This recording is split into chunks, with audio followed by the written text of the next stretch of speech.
just the last 1.5 years, all of us have increased so much in screen time.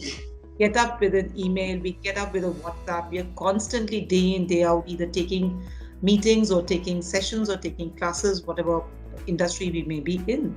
So for Vipin and Bhavya to take out time on a Saturday afternoon to spend yet another hour and a little more time on a digital platform must not be easy. I on a Saturday when I'm being bombarded by a surprise visit by my little nephew, how you must be with your children at home, with your families at home, to take out on a Saturday afternoon is not easy. So let me start by saying thank you. We acknowledge the time that you're giving to us today. More than that, whenever I meet people industries, I'll request everybody to put yourself on mute, please. Whenever I meet from any organization, I also tell them one thing, that you were in students' shoes just a few years back. You must have been struggling with the same issues, decisions, or just generally enjoying your life when you were students. And when you went into the corporate world or government world or the employment world in any which ways, there were decisions you took which shaped your life. There were things which you took specifically, a direction which you took, which shaped and which brought you where you are. So we would love to have opportunities where these discussions allow our students to learn from you. And it's also, I feel, a responsibility which all of us as working professionals have to the generation which is going to lead India to its next couple of decades of success. We have reached where we are supposed to reach. Hopefully we will lead in the next few years. But this young generation is our responsibility as citizens of this country and as citizens of this world. If we can spare time, it's fantastic to educate the young mind. So with that, let me warmly welcome again Bhavya and Vipin. Kaushik is one of the most loved faculty members at SNU. Kaushik is somebody who's been with SNU right from day one. He's one of the founding faculty members of this great institution. I'm not going to rely on any presentation to introduce Bhavya or Kaushik, but for Kaushik, I'd like to say that when this institution was born, it was not even a building. It was a green field with lots of puddles of water. It was huge rain falling. We are surrounded by green fields. And it's people like Kaushik who chose to come back to this country to give time, to give their passion in teaching the generation which is again going to lead this country. I cannot imagine three more empowered people who can have this discussion today on careers and things which are going to shape, decisions which are going to shape the Gen Z, which is going to lead all of us to hopefully a better, more enriching, more empathetic, more green world for all of us. So with that, Kaushik, it's over to you to lead today's discussion. Just some ground rules for our students. Students, you are welcome to ask questions whenever Kaushik asks you to. You can raise your hands, you can switch on your video and ask your question directly to Vipin and Bhavya at an opportune moment, which could be at the end, or in case you want to ask something in the middle, you can just type and let Vipin or Bhavya or Kaushik know that you would like to interrupt them and ask a question. The more questions you ask, the better learning you will have, right? For Vipin and Bhavya, there's only one thing which I wanted to let you know, that this session is going to be recorded. Kaushik and all his faculty colleagues go back and refer to all these webinars at later time. So I'm seeking your permission to record it so that we can use it as a content available for ready reference in our classrooms. So with that, Kaushik, over to you. Thank you very much, Nuva, for your kind introductions, and I hope that I'm audible.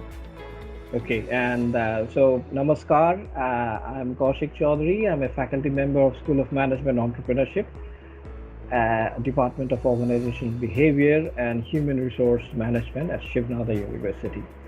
And along with the team member and leadership of Anubha, the entire CDC team, the Career Development Center of Shiv Nada University, are really delighted to welcome you all and to a very, very interesting and a very challenging topic to discuss in this webinar, which is titled at Managing Generation Z, Career Expectations.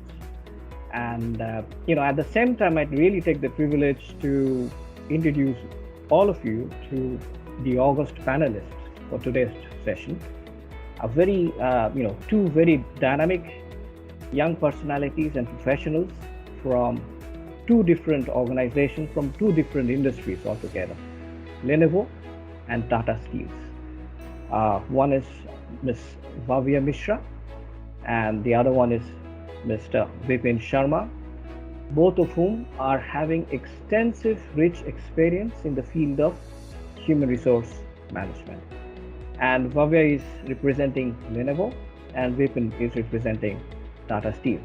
So as you know that I had been, in many years in Japan, and because of that, I possibly have taught that some of you in my courses that I've offered, that is in Japanese management. That in Japan, the affiliations and associations to respective organization makes a very, very important impact, and that's very important, more important than individual identity. And I'll take that liberty with everyone's permission to start introduction of the representative of the organizations in the alphabetical order. So in that sense, Lenovo comes out to be the first one, followed by Tata Steel. So let me start with Lenovo. Ms. Bhavya Mishra is currently the Director and the Chief Human Resource Officer at Lenovo, India and Asia Pacific region.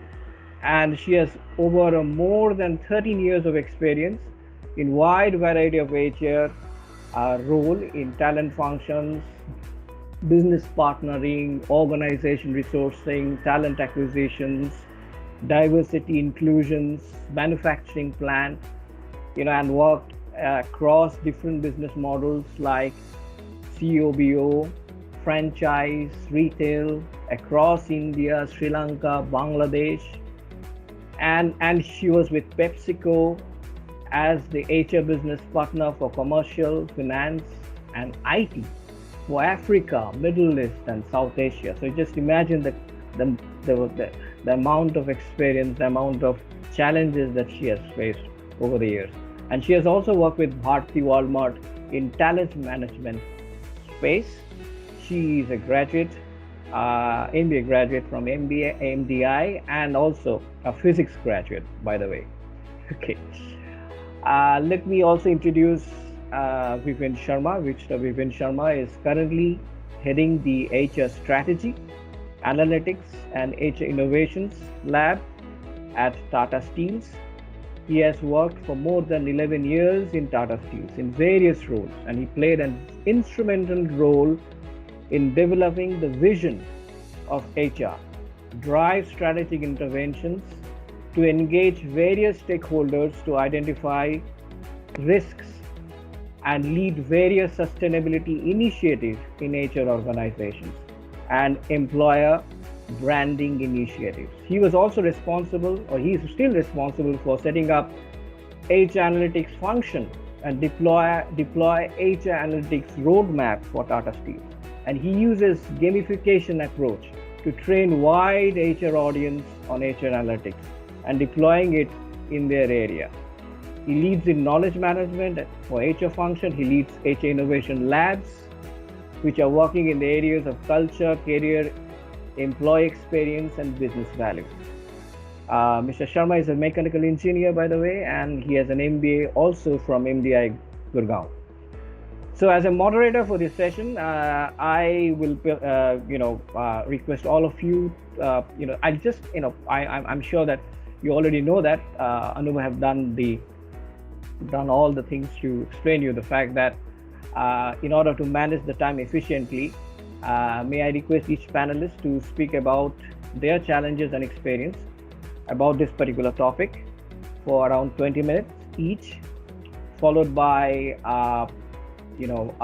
Q&A sessions from the students and the audience. And I would request the audience to consider writing down questions and on the chat box, and to be a little bit more careful to see that the questions do not get repeated again. You can, and I can always reach out to the audience and convey the questions to the panelists for their valuable inputs. I'm certain all of us could immensely benefit from this discussion to excel ourselves in our own chosen career. So thank you very much for your kind attention, and may I request Vavya to start the discussion. Thank you very much. Thank you so much, Kaushik, and thank you, Anubha, and of course, Ravinder, for having us here. I'm sure Vipin will share the same sentiment. Thank you for organizing this, and I think more than us and our time, the more important thing is I'm glad that we have so many students who find what we have to say valuable and to listen to that. So I'm thankful to all of you for making time on a Saturday to listen to what the 3 or 4 of us have to say. Thank you for that. I'm very happy to be here. So on the topic of millennials, and guys, can you hear me? Sorry, Yeah. I was on mute. Okay. So on the topic of millennials, I was just saying that I'm not going to share a presentation because I'd rather it be an exchange of ideas rather than me presenting or Vipin presenting to you. So what I'm going to do is maybe not use up all of 20 minutes, but I will lay out my thoughts. When I have experienced working with millennials, and also what I've experienced in terms of how are they different from the other generations who are there at the workplace. So let's start with all the positive things, because frankly, I mean, I am a huge supporter of this generation, and I really believe in the potential of this generation to do a lot, I think, for the corporate sector. So let's start. I think some of the things where I really like or admire this generation and how we are different from the other generations who came before us. Firstly, I think this generation, or whether you call them millennials or Gen Z, the younger ones of the larger lot, I think they are not absolutely accepting of hierarchy. What do I mean by that? So they don't want to follow hierarchy just for the sake of hierarchy.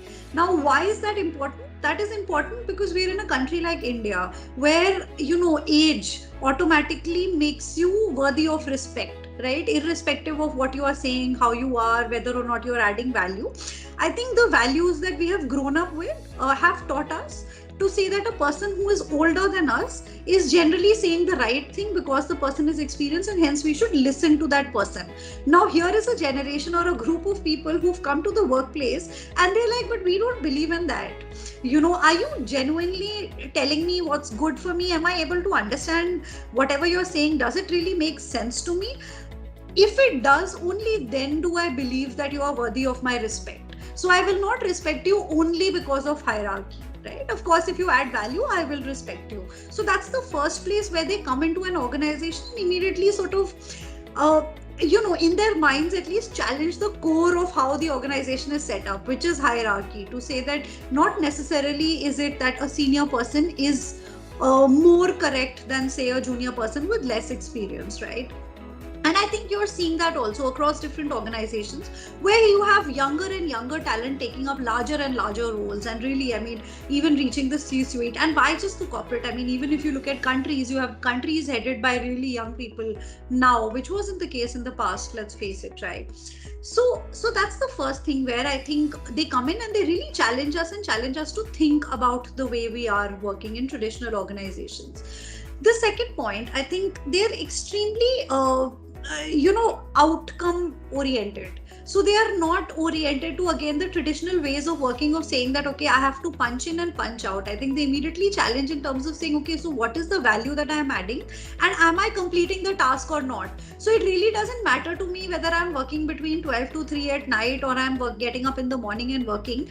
Don't force me to follow a certain pattern just because it works for you. So let me try to work in a way that I help you deliver what you want to deliver, and hence being outcome focused in that sense, and not necessarily output focused. So let me not follow all the steps if they are not required, but let me ensure that I deliver what it is that needs to be delivered. So I think that again challenges the core of the way we work, which is, okay, traditional timings, and probably people wanting to come to office, be in a certain place, and also measuring people by how many hours they are spending at work, etc. So that's the second thing that I have observed. The third thing is that this is a generation which is obviously grown up with social media, right? Which is grown up in an environment with a lot of technology exposure and social media, and so they are naturally expressive about what they feel, and they are not they are okay to put it out there, to share what their feedback is, to be expressive, to talk about what they feel, what they believe strongly in, etc. So they expect the same kind of access, transparency, as well as ability to be able to communicate even in organizations, right? Which sometimes in traditional organizations may or may not be there at that stage. They kind of push you to be far more transparent, to share the logic of things, and they are far more, like I said, articulate and expression wise, much more proficient than the previous generations. They have confidence, they want to go all out and say what they feel and believe, because that's the world that they've grown in, the world of social media, where everybody is an equal, anybody can go and comment on anybody's post, and everybody sort of has equal access to information and knowledge. So that, I think, is another element, because of the environment that they have grown up in, makes them slightly different from our previous generations. The other point that I have noted about this generation is that a lot of them, again linked to some of the previous ones, are very driven by purpose of organizations. So if you only talk to them about profits and how well the organization is doing from a business standpoint, that doesn't seem to be enough. They want, or they would like to get associated with organizations which are also purpose driven, which have something beyond the core deliverables of business, of revenue, revenue, profit, etc. What is it that is your impact on society? What is it that you're doing for the larger world? I think some of these questions are very relevant for this generation, and something that really drives them to say, okay, I'll work for an organization that I can connect to, that has the same values that I do. And then obviously that determines the kind of organizations that they want to work for. What are my values? What are the values of the organization, and how can I kind of bring them in sync, so that I'm constantly not at fight with the organization? So that's I think the other positive that they are bringing in to the questions that they are asking us. And now the other thing that I think they always ask, which is very good, is that everything that you're doing, they want to know the logic of why you're doing it. So I think that automatically again pushes you to say that if you have practices which are, which may have been relevant at one point in time but are not relevant today, in a traditional organization which is a going concern, everything is happening in all our organizations, right? There are some times where you just end up doing things for the sake of it because they've been done forever, etc. And here is a generation who comes in and says, why? Why do I need to do this? Is there a different way to do it? Can we leverage technology to do it? Is this the best way of looking at this problem? And I think again in that way they really push us. So those are some of the things, like I spoke about, which I find extremely positive. And I think if you take them in the right way from this generation, you can really improve your organization. In terms of your ways of working, in terms of the way that you are structured, in terms of how you are letting communication flow within the organization, and in terms of how you are thinking and rethinking everything that you're doing. So I particularly find this generation quite inspiring, and a generation that can truly change the way in which you do many things. And let's look at some of the things that the generation does not have or can do better at, right? So again, this is a generation which has grown up with Google, which has grown up with technology and access to all the information. And I think that is a huge positive, because there is no there is no this thing about having information. So earlier, data and information used to be what made you better than another person. If you had more information, you had more power within an organization, right? Now, if I look at this set of people, all, or at least most of the information is generally available to all of them. What differentiates them or what can be better about them is that how do you use that information? Now that is something that only comes with experience. How do I get the insights from this information? So while I can get everything, I can download everything from the internet, but how do I put that information together with where my organization is and pull out insights which can genuinely, change the way that we do work, or impact my business positively? I think that is something that they need to learn, and of course they will through the experience that they gain over a period of time. So that is something which the generation also needs to understand, which is that I know everything, I have all the information, but I don't have the experience. I don't know how to make use of everything that is thrown at me. I may know, I may be able to gather a lot of data, but how is that relevant, and how do I funnel that data to say that, what does it mean for my organization, and hence what should my strategy be? So I think that is some place where, we can work with them as experienced people to ensure that they follow the same journeys that we have followed, using all the information that they have. So I think that is an area that I feel that we should be working with them on. And one benefit that I think where we can really leverage them is reverse mentoring, which I don't think we do much of, if you ask me frankly, in organizations, which is that there are lots of things that they're good at. As soon as in organizations like mine, and I'm sure like in Vipin's, we're able to accept the fact that there are things where this set of people are better than some of us. I think as soon as you kind of accept that, you will be open to learning from them and leveraging them to become better at those aspects. And then of course, like I said, experience is something that they don't have, and hence you will have to handhold them through the employee life cycle and make them learn all of those things that they need to learn. So that in summary is my thought on the whole millennial population. Now, how is it different, and what happens when they come at the workplace? Now, each of the things that I spoke about, right, which obviously could be very positive if we were to leverage it. But if you look at a workplace, and when some of these people enter the workplace, it immediately causes conflicts. Because if I come into an organization and start questioning hierarchy, start questioning your old practices, start talking to you in a way which may not have been traditionally acceptable, etc., it immediately causes a conflict, saying that, okay, doesn't even know anything, is just out of campus and is coming and talking about what. So we don't understand that. Now, obviously, as organizations, we have to be able to handle that, manage that conflict well, so that the equation is more productive. So this whole discussion, in the diversity domain, I think for a long time, we've been only talking about gender. But if you ask me, with, all of these Gen Zs and, whatever other generations will come into the workplace now, I think the discussion about generational diversity and how do you navigate some of the challenges that poses becomes really should be the center of the diversity discussion also, because I think that's extremely critical, and whether or not you want it, there will be an inflow of this particular workforce. So those are my top level thoughts on the topic. And I'm going to pass it back to you, Kaushik, if you have any specific questions on any of these aspects. And I can talk to you about Lenovo as well as PepsiCo. Actually, I spent a long time there. And both organizations have, a significant portion of the workforce as millennials, and representing each of the things that I spoke about. So it's a really real discussion, I would say. But I'm happy to answer any questions from you or from the audience, which are specific to any of my organizations, and tell you how we've kind of managed that. Kaushik, I think you're on mute. Yeah, I'm sorry. So what we do is that we pass it to Vipin and let Vipin share his thoughts, and then once we are done, then we can take it to an interactive sessions, questions from the audience, and also I have some questions as well.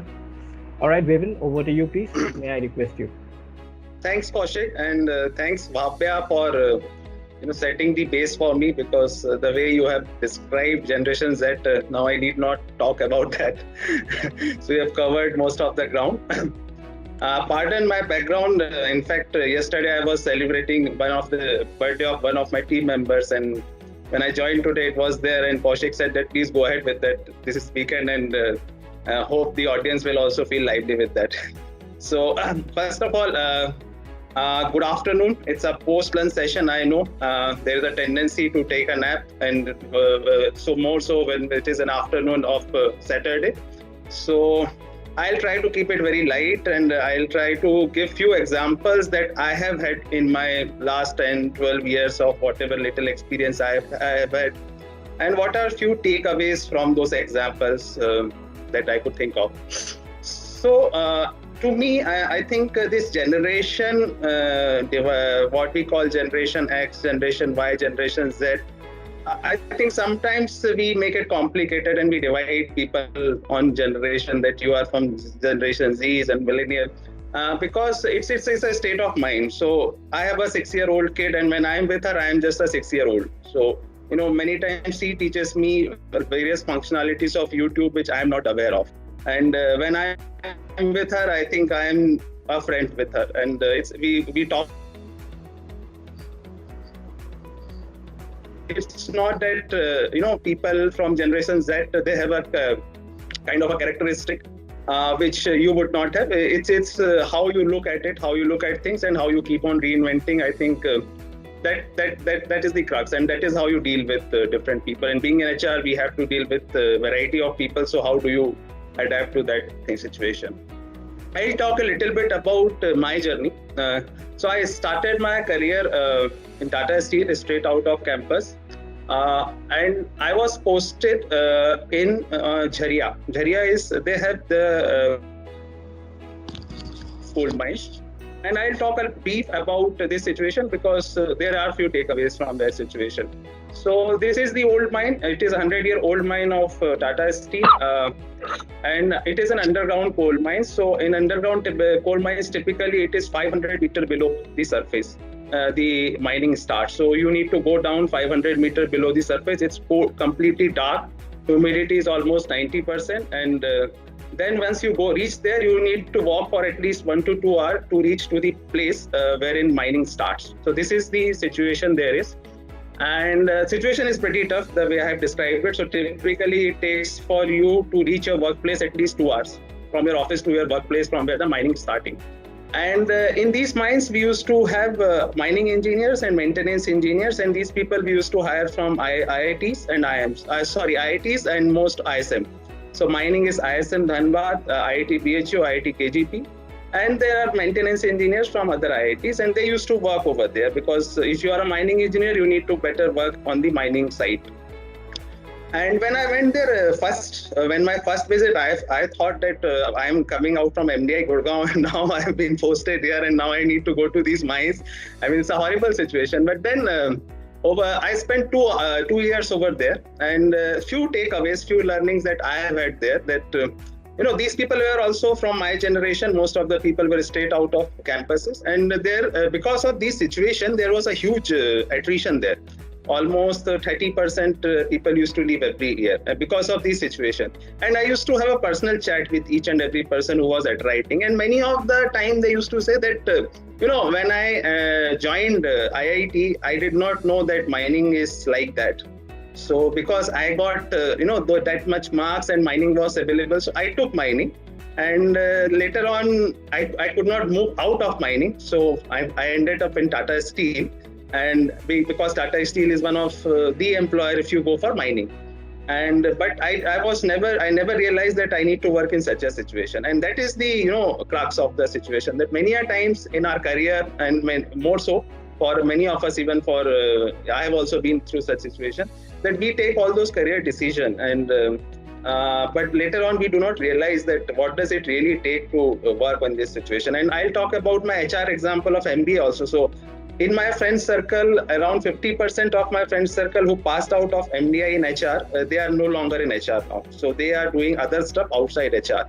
So I think that is one piece to all of you, that these are some critical moments when you take those decisions. It's not that things cannot get evolved, you cannot switch, but when you take those decisions, be conscious of what does it really take and how does it look like, on the ground. So very important.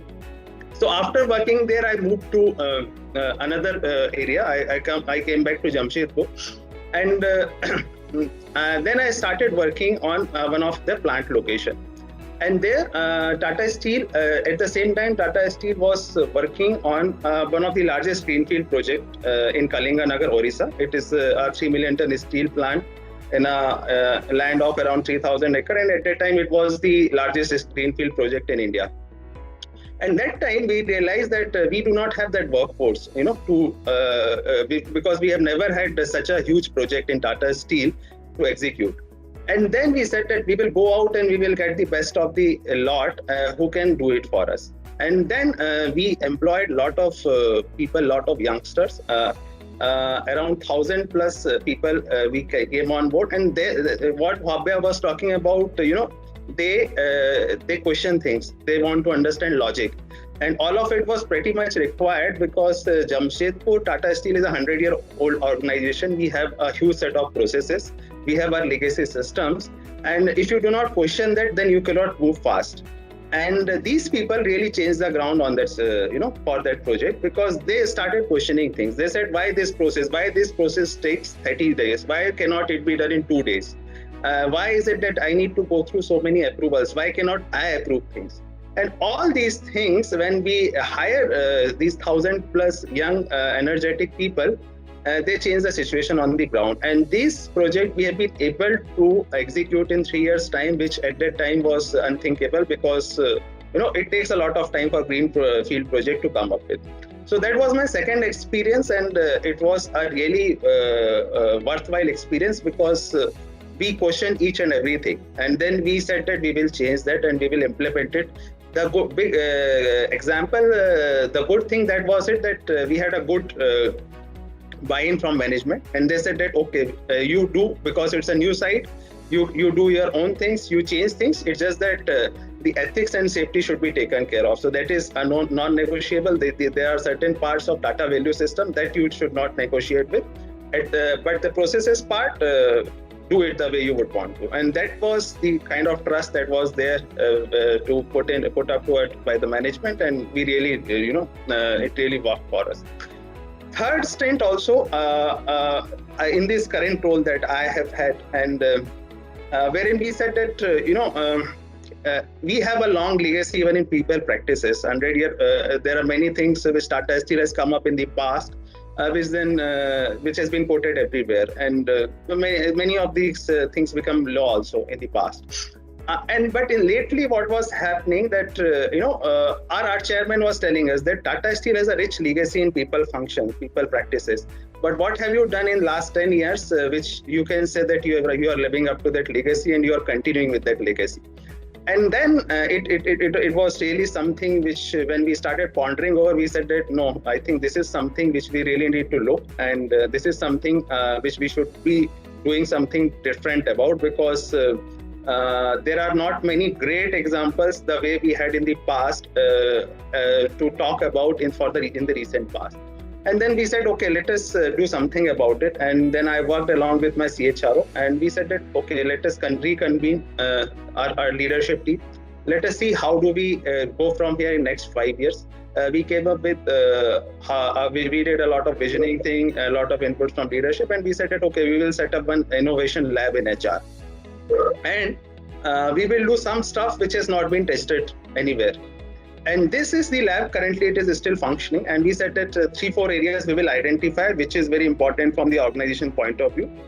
We'll pick the best of the people, younger people, best of the people who would like to experiment and who would like to do something different. And currently, we are running with this lab. We are working on 4 areas. One is culture, organization culture.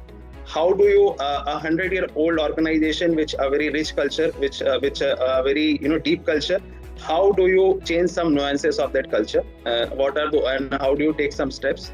The career piece, it has been very important for us, because this is one area which has we have not been able to do great things on that piece. A lot of inputs there. User experience. How do we, totally, people should have, when anyone deal with Tata Steel, they should have that, best-in-class experience. How can we do that? How can we deliver that on the ground?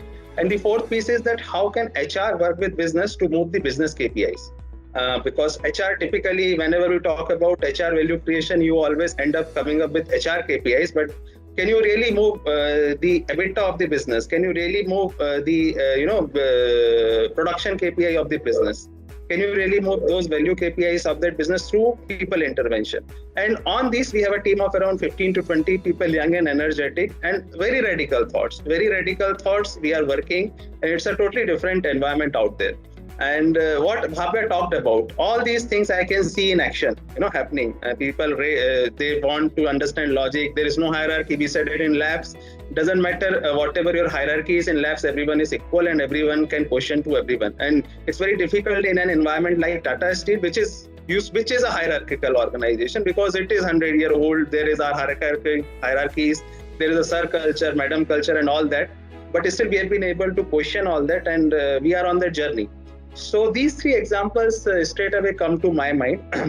Technology, Bhavya talked about, and I think the biggest differentiator, if you ask me, has been the technology, because other things, the mindsets and everything is being it's n equal to 1. I believe in n equal to 1, because every individual has his or her own mindset. Hi Kumkum. So,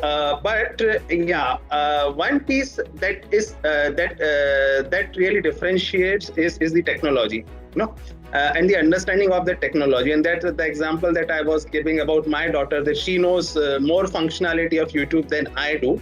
And that really, if there is a divide that is being created, is this technology, because I cannot use Twitter as good as anyone straight out of college would be able to do, and it is very easy to do. It's not something that it's not, but it's just that I do not have neck for those social media and all that. So it's very important, and that is something which create, if at all, which create a generation divide. That is the only divide that it creates. And going forward, I think couple of questions, Kaushik, you had given to us. I think one or two things become pretty important. The way it has been in last 10 to 20 years, the next 10 years might not be so. In fact, the last 2 years has really changed the way everything is there. And in next 5 to 10 years may not be the same.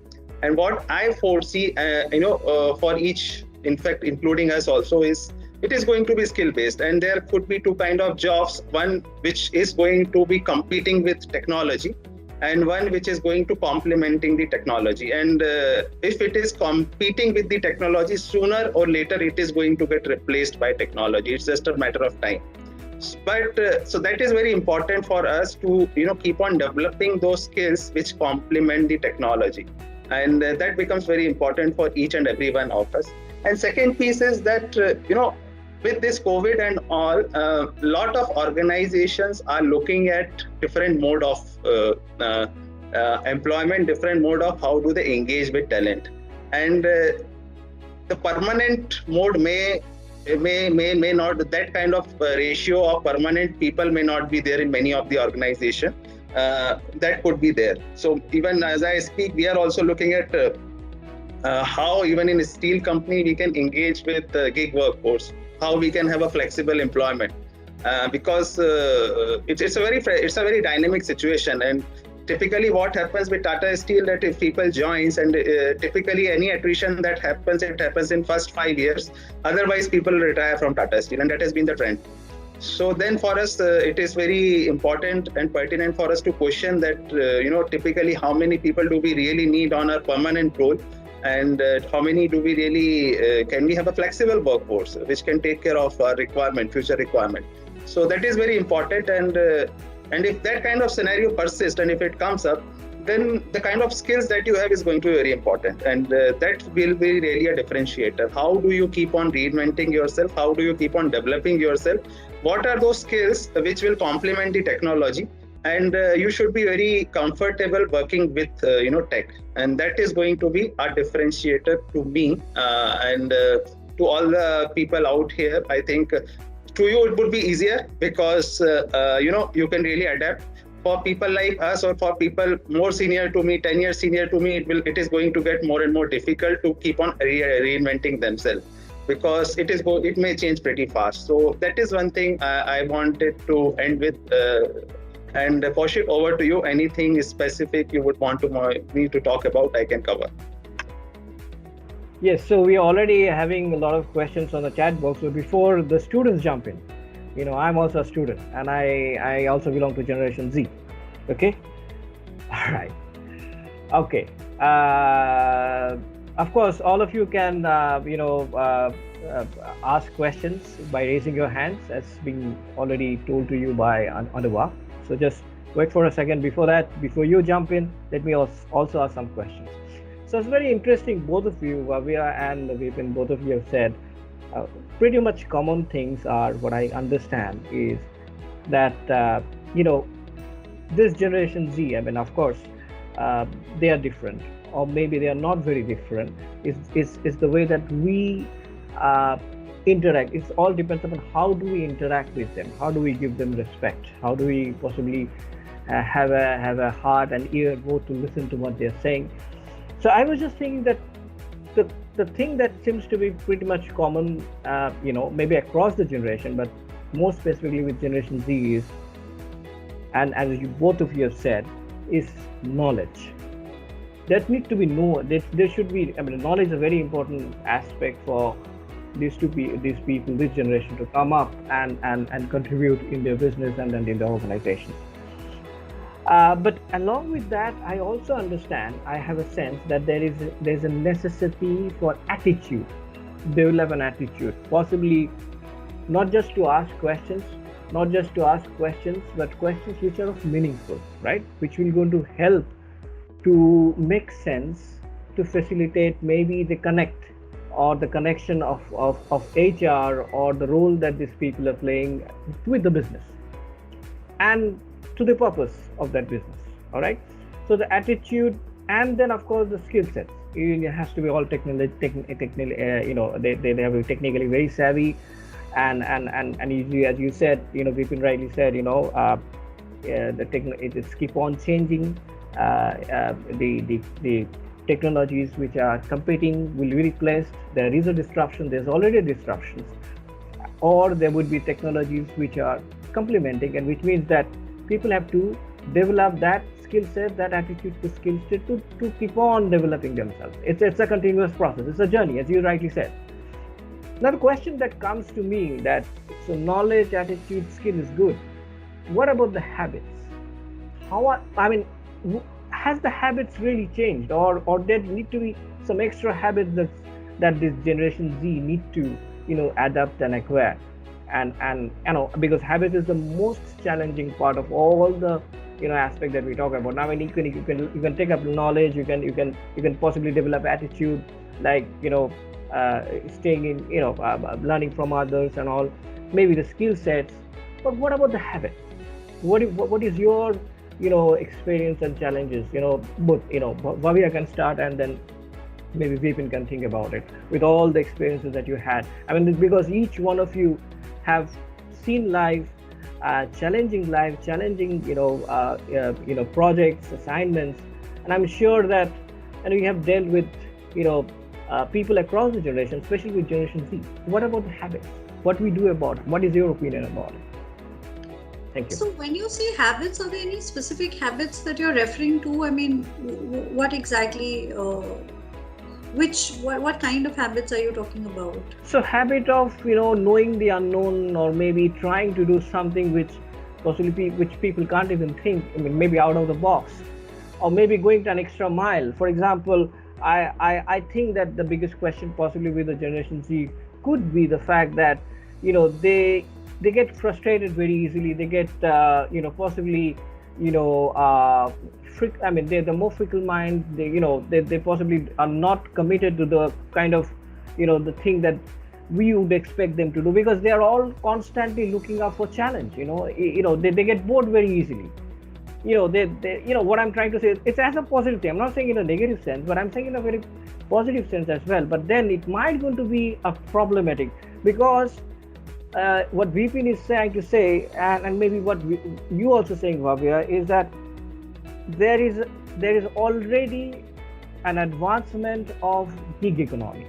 Post COVID, there would be gig, and if that happens, then the psychological contract that we keep on talking about, right? It's not about only the written contract. The fact that you are engaged with an organization and you're working for that organization, going an extra mile, sticking to that organization in its ups and downs. It never happens just because that you're there only for the money. I mean, there's something else, right? So what we'll go to, how would you going to retain, how would you engage these people and use those skill sets or maybe those habits and make sure that the organizations would treat Generation Z as an asset and not as cost? Sure. I think that's a good question, and I understand where you're coming from, Kaushik, and I think it's extremely relevant to have that discussion in the sense that so I'll tell you what. If I have to be blunt about it, I think any young person in any generation, is confused. So when our parents were younger and when they were making their choices, I'm sure they were also confused about what they want to do, whether or not they are liking things that they're taking up, if they've taken up a job. And most of our parents, let's say, went through lifetimes of employment, right? They pretty much worked in one kind of an organization and then just continued there through their lives. So I don't think it's only a matter of the fact that in a certain age bracket you are confused about what you want to do, what's your purpose in life, etc., etc. I think the problem has become bigger now because that is coupled with also availability of choices. So I think in our parents' generation they needed to work at that time. To get money every month was very important, and so if you got a job, you basically stuck to that job, whether it was a government job or even if it was a PSU, etc., whatever kind of jobs they did. I think they held on to that job for dear life because most of those people were, say, regular, coming from humble backgrounds. They had taken up these jobs, and just getting that money was kind of pushing them to stay in that employment. Were they confused? Were they not sure? Did they want to do something else? Maybe they also did. Now, what has happened now is that all of those feelings are still there, and I have choices also. So, when every time I feel like, I had a disagreement with my boss, or I didn't like something that happened in the organization, or I didn't get promoted, or, I didn't get the role that I wanted, I can leave. It doesn't take much. If I just put my CV out there, and I'm obviously referring, and I'm not talking about Bharat, right? I'm talking about India. I'm talking about the smaller part of India who does have choices, right? People like you, I, all the people on this call who've got a good education and who do actually have choices in the market. So as soon as something goes wrong at the workplace, I'm ready to quit. And I'm, willing to put my CV out there and let me look for something else because the culture in this company sucks, or my manager sucks, and I have all kinds of language that I'm using, right? Pardon me for saying that, but that's the truth. And I have that choice. In the past also, probably people felt like that there would always have been disagreements between managers and employees, or disconnect between not getting promoted, being more capable, but people didn't really have the choices in the market. Right now you have so many choices, specifically if you are hardworking, if you are genuinely good, and if you have a good education, etc., you do have a choice in the marketplace for growth. So that is where the problem has gotten amplified.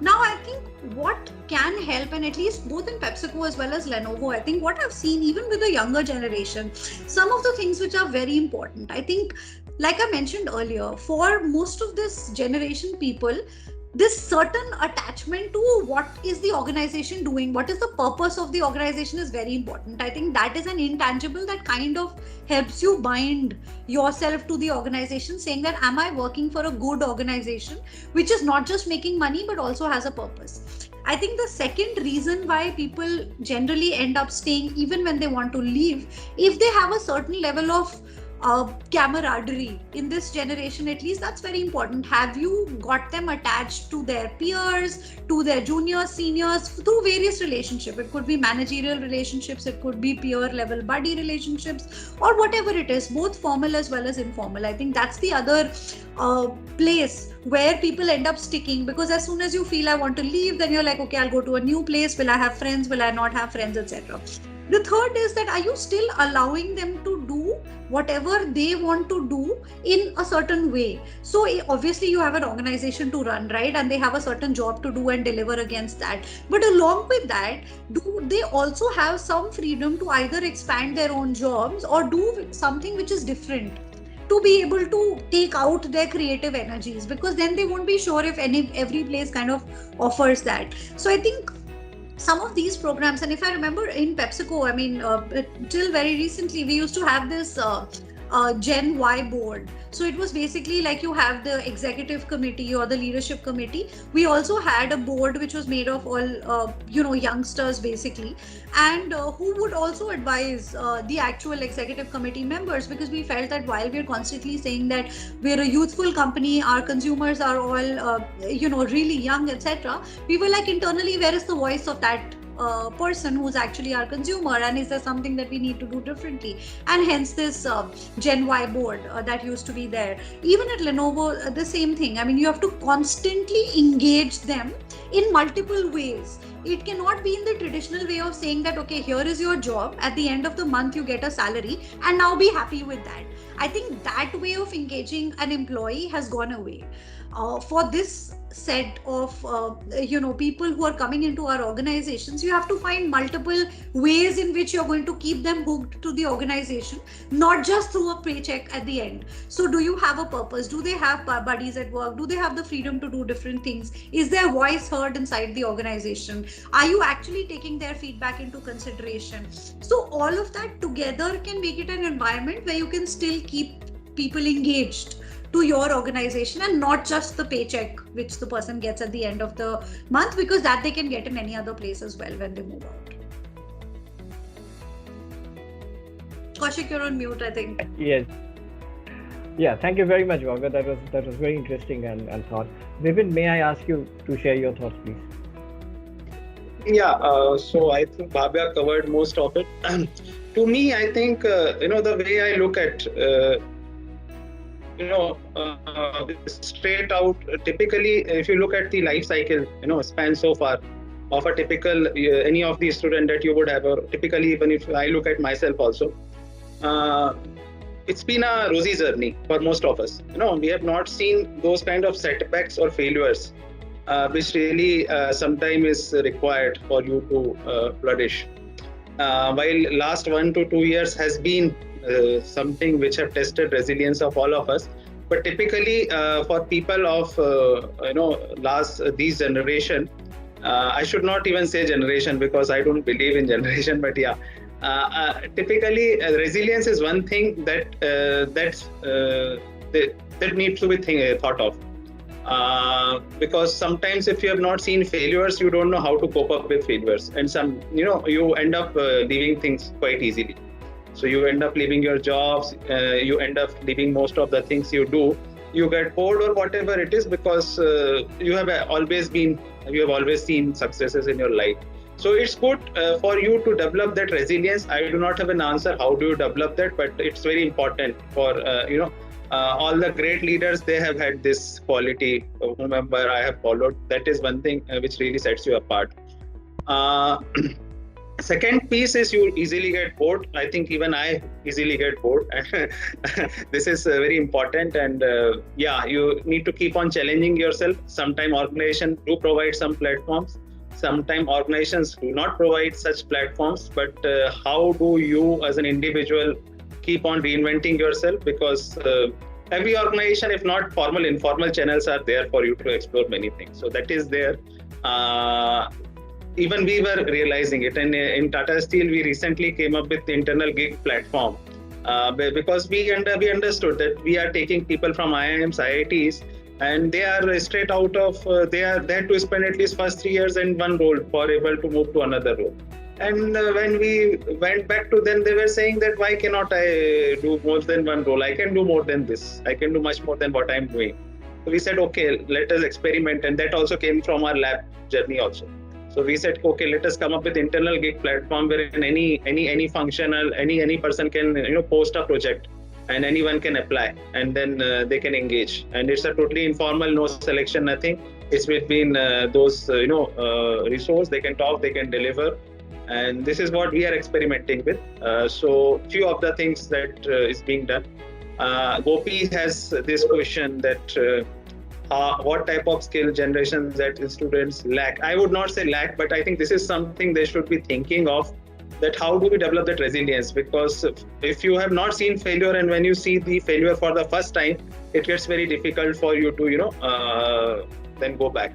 So how do you develop that? Very important, and it is going to be very important because life is never going to be a straight curve. It is going to be a sine curve only. So the more you see failures, the more you will flourish. Yeah.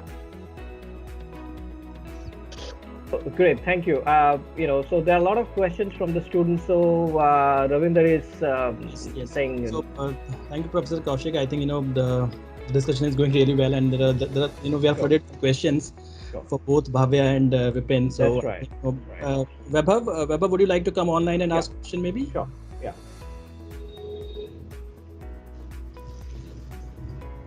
Okay, so I'll ask maybe. So his Yeah. question is to Bhavya. He's asking, ma'am, you touched upon proper usage of information as. Am I audible? Okay. Am I audible? Yes, Vaibhav, please go ahead.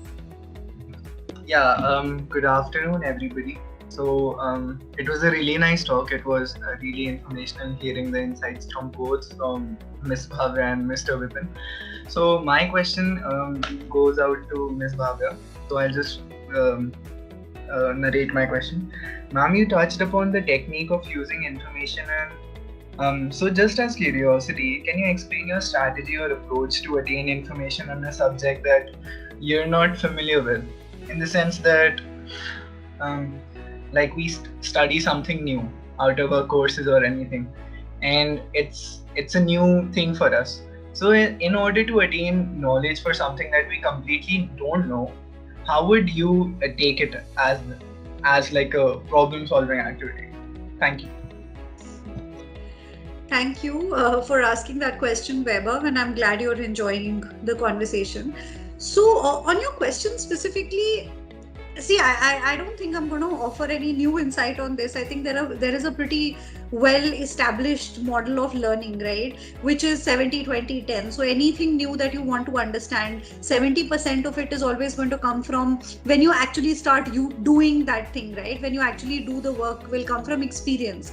20% of it of your learning comes from coaching. So if you have a coach or a mentor or a person who kind of is helping you understand that topic, and there is only 10% which actually comes from theoretical knowledge from you attending a training or reading a book, etc. So normally, I believe in this model, and it's obviously very widely used as well, 70-20-10, right? From experience, from coaching, and then from actually theoretically reading about it or attending a training on it. And I think that model works pretty well. Now, how do you apply it when, say, you become a management trainee, or when you're a summer intern, or when you're at work, right? Or in campus?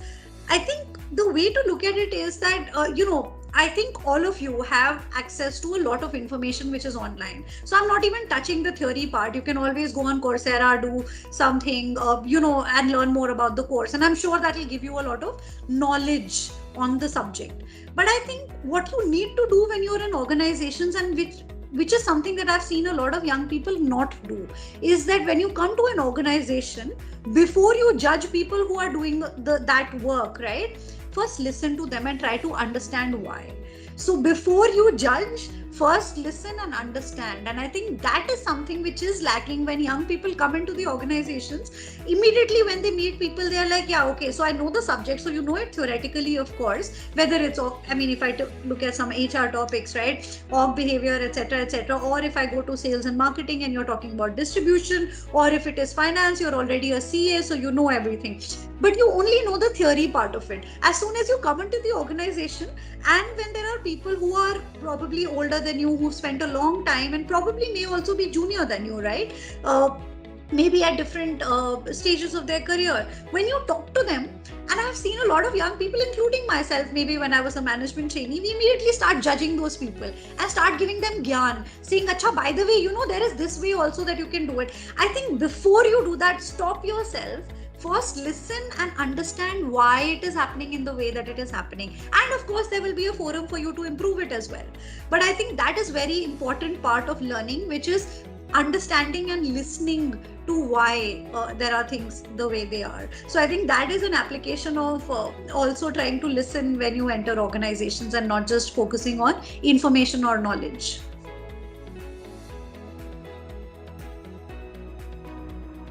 Ravinder, if I may, okay. Yes. Yeah. Vipin, would you like to add to what Bhavya said to this question? I think Bhavya covered it pretty well.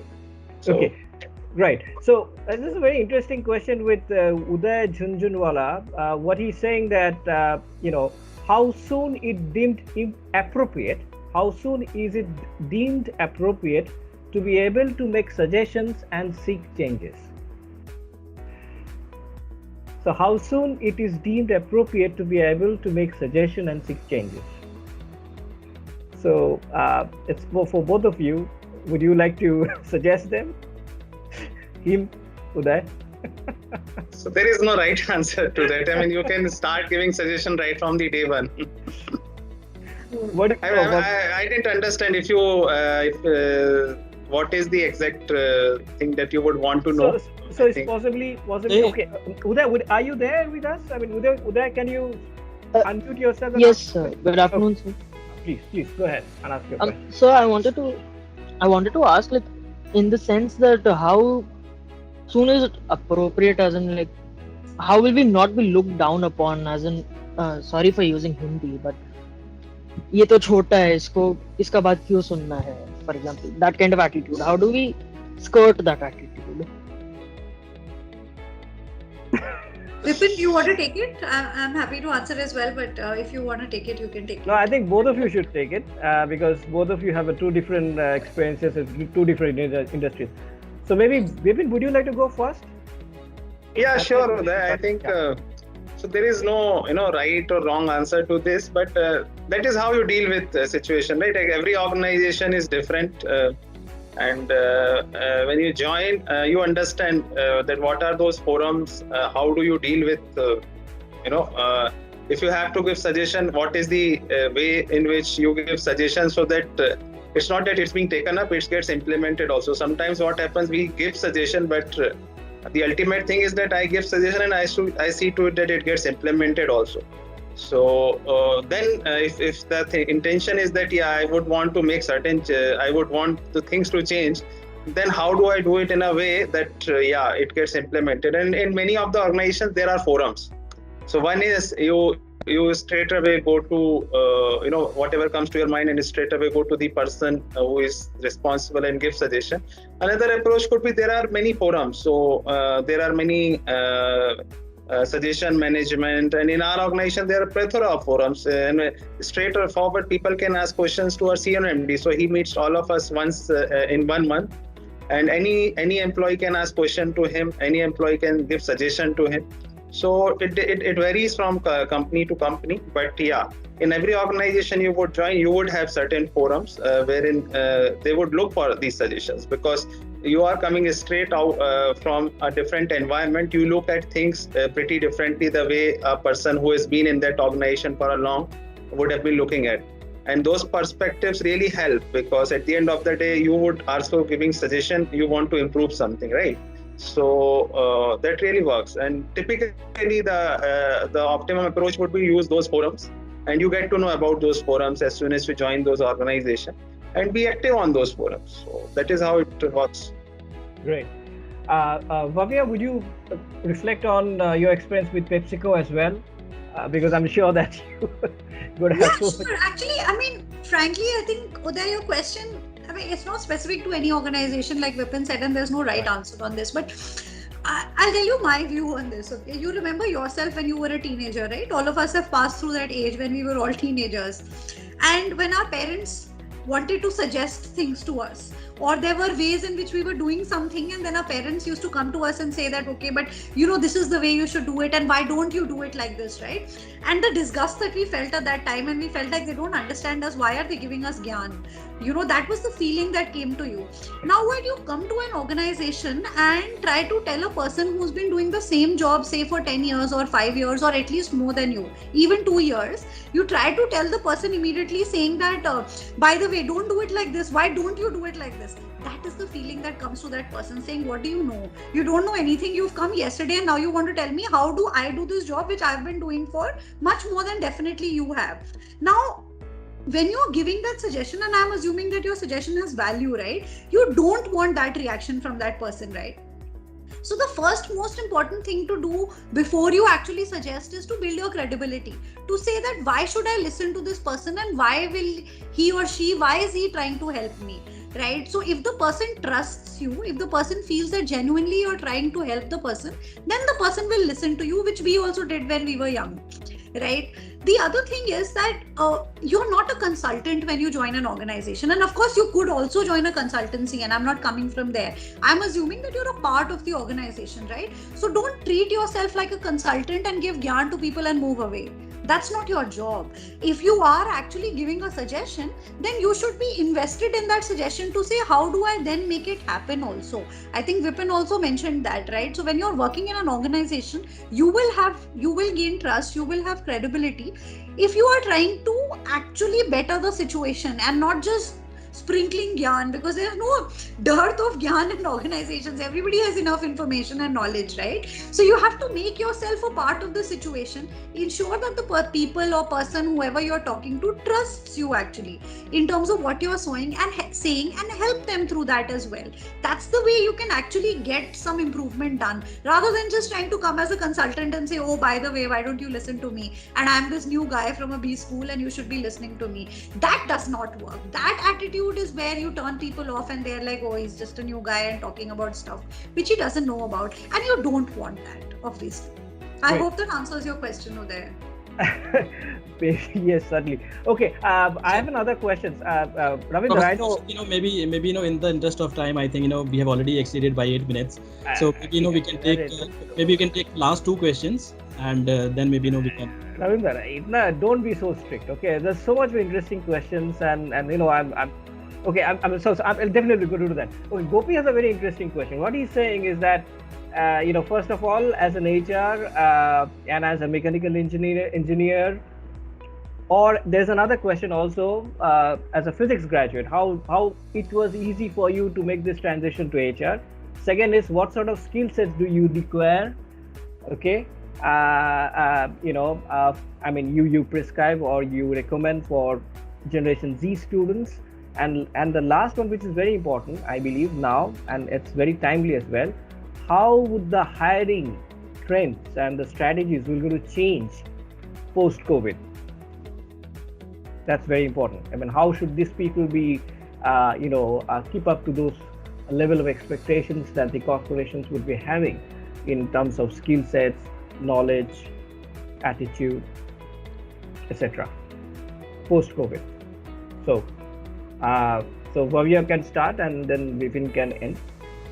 After we have done these questions, then we can. There are 2 people who have raised their hands, so I can ask some of them to ask directly to you some questions. So Bhavya, would you like to comment on this, especially with the fact that how easy was it for you, the transition from physics to HR? And same with Vipin. Sorry, go ahead. Thanks for asking me that, because I've never really thought about it from that standpoint. Because see, back in the day, we were all good students, right? And when you shifted streams, I mean, you just kind of took to them, right? Like when I did physics, I was pretty good at that. And then in my MBA, I started studying HR. And anyway, in your first year of MBA, you pretty much study all the subjects, right? The specializations per se only start in the second year of MBA. At least that's how it was when I studied. So to that extent, I mean, from a study perspective, I didn't see much of a problem. Frankly, I didn't face any problems. I think the only difference that I had when I was a physics student and then I became an MBA student, the difference that I experienced was in just the approach and depth in which we went. So, when we were doing physics, every subject that we used to do, we used to go like right deep into the subject for 1 full year before we had examinations at the end of the year. And for 3 years, we did that, right? So we were quite good at that. As soon as I came into this MBA, right, it was like a train that was constantly running, and you're trying to run along with it, which is that every quarter you have exams, you have new subjects. So I constantly felt like we were never getting deep into any subject that we were doing, and I think that was an attitude change that I had to do. Apart from that, I think just from a studying perspective, it did not make much of a difference, at least to me.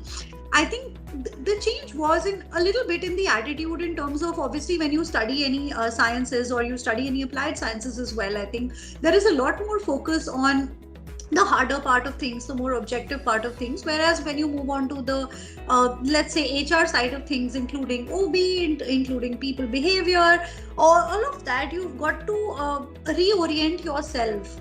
In terms of how you're studying, how you're trying to understand the relevance of those things. So I think that was more of an attitude change that was there. Just from a theoretical study perspective, didn't really have much impact there. To the second part of your question, which is around what's going to change, as a part of this whole COVID thing, and specifically from a recruiting standpoint.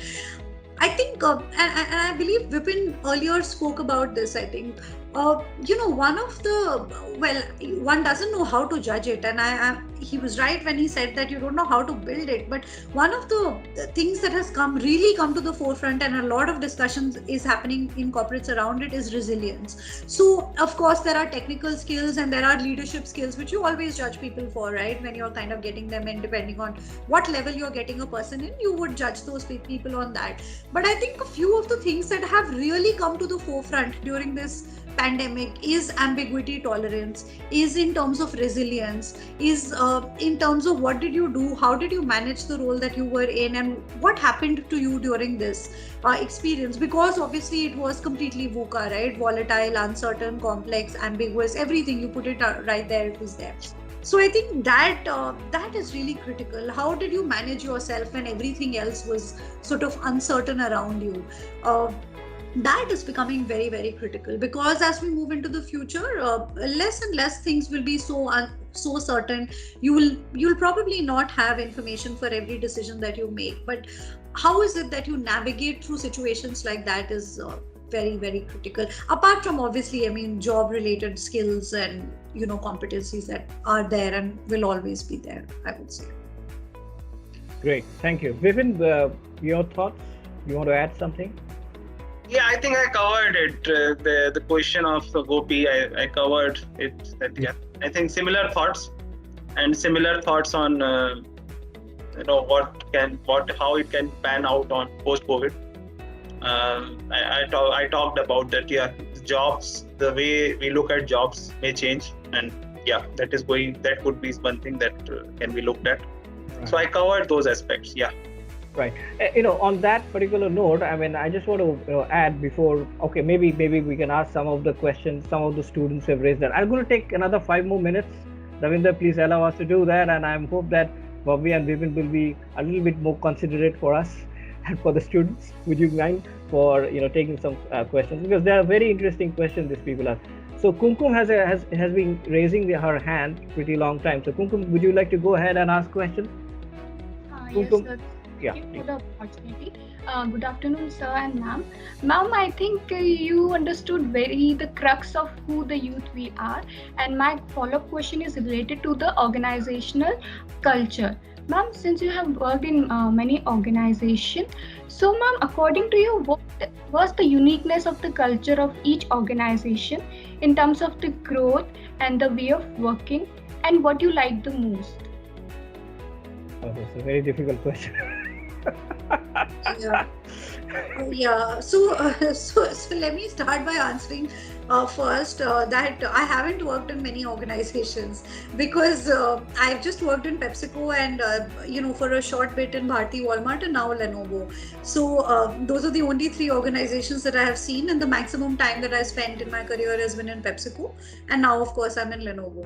So your question is very interesting in terms of what have I liked in the culture, right? So that's specific to me. I think personally, what I have really enjoyed about working in PepsiCo as well as in Lenovo now that I'm seeing, first is that, both organizations have an amazing level of freedom, so to say, given to you as an employee at across levels, right? I joined PepsiCo as a management trainee. So right from there to now, and even in Lenovo, I see that they have not bound me to the job description that was given to me. And I personally really enjoyed that fact, that I could stretch the jobs that I did in the directions that I wanted in terms of whatever fields I was interested in. I could do projects, I could do various innovations in the jobs that I was doing, and I could really stretch myself, to accommodate all of that. So that whole thing I've enjoyed a lot, and that I think comes with organizations which have a certain level of an entrepreneurial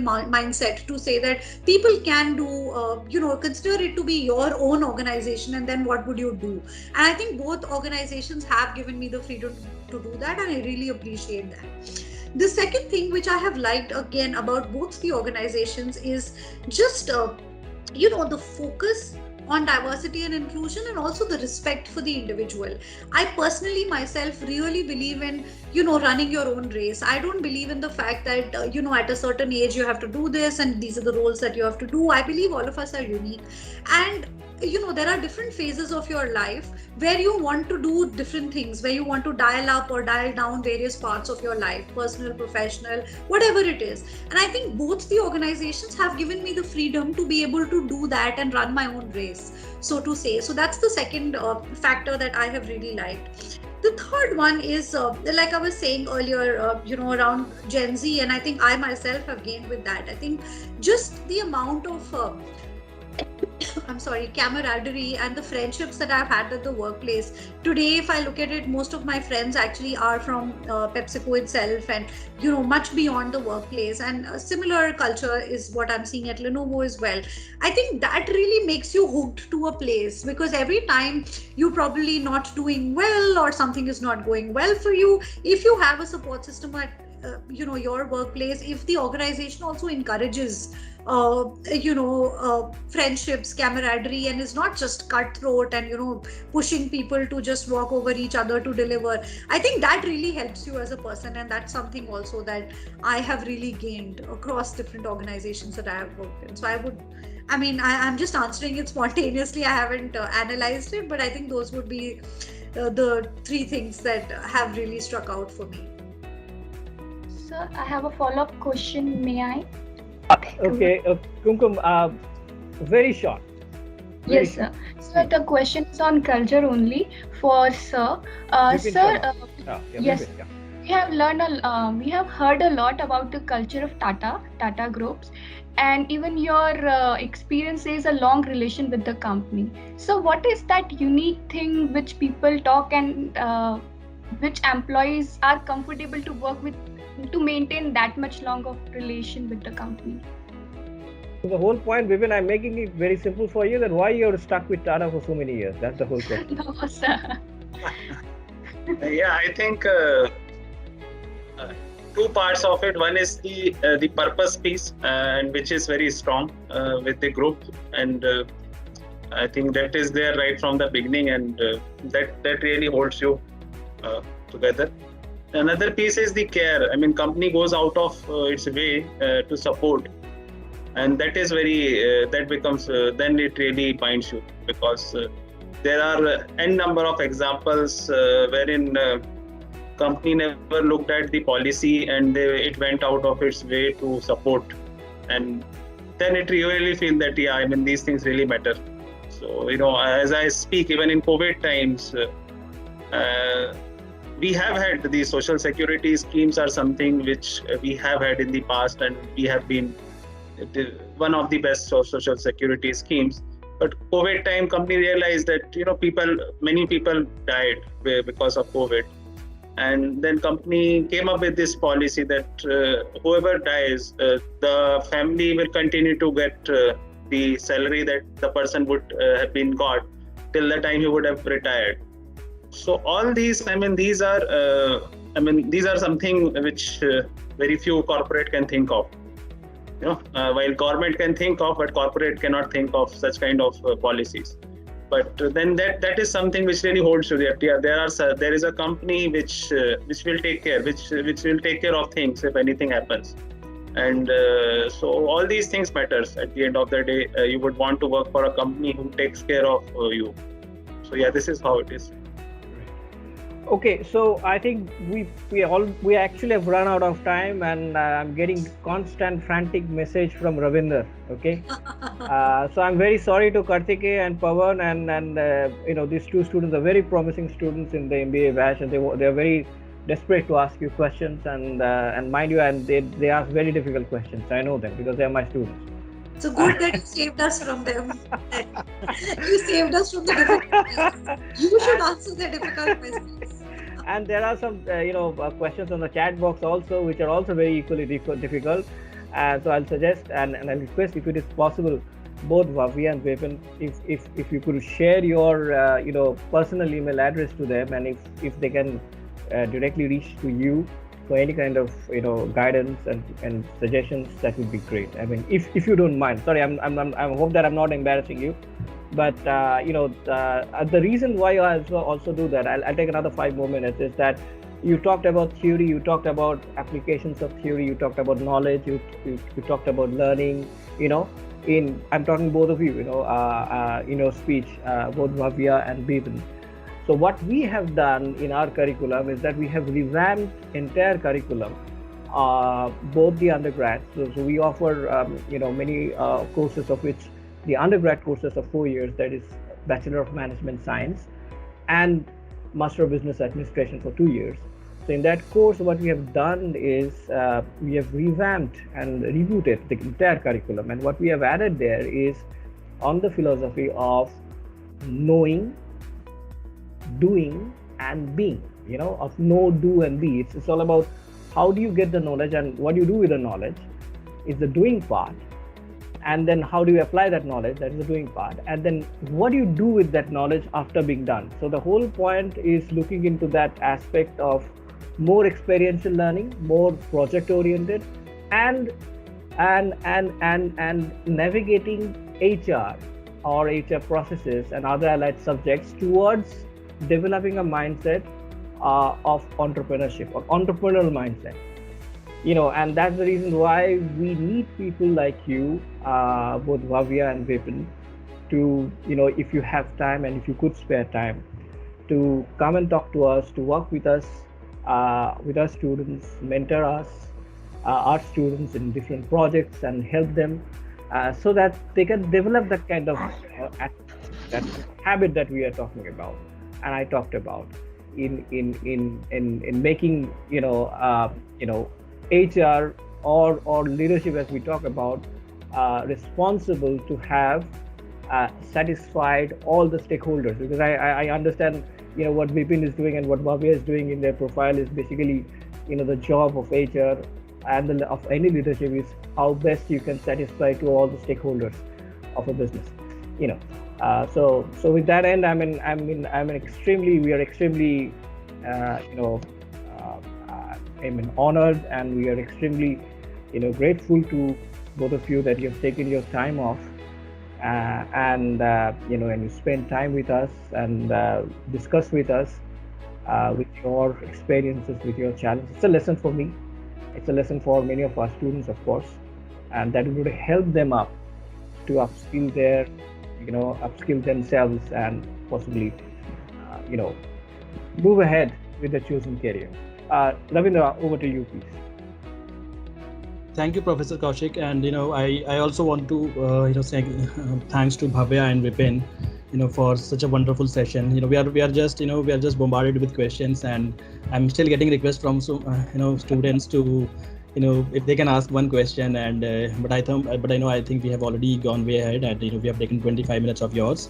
So we would love to have you for another session. We will definitely reach out to you. It's been amazing interaction. You have covered so many perspectives. You have shared so many perspectives on so many topics, and the students have just loved it, I'm sure. And I just hope things became normal, and we would love to have you on have you in our university physically. And it's a beautiful campus, and it will be good to interact once again. Thank you so much, and thank you so much for taking time out. Thank you. Thank you, Bhavya. Thank you, Vipin. So much. Thank you. Thank you everyone. Have a good weekend. Bye-bye. Yeah, Take you care. too. Please take care and be safe. Yes, all of you as well. Take care. Bye-bye. Thank you, Vipin. Thank you, Bhavya.